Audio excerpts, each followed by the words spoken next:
നിങ്ങൾ പലിശ തിന്നുകയോ വാങ്ങിക്കുകയോ ചെയ്യുകയാണെങ്കിൽ അള്ളാഹു പലിശ കൊണ്ട് നിങ്ങളുടെ ബറക്കത്തിനെ ഇല്ലായ്മ ചെയ്യും.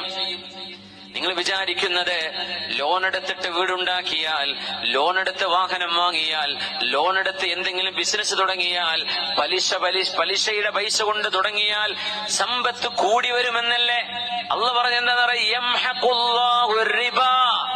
പലിശയെ അല്ലാഹു തുടച്ചു നീക്കും.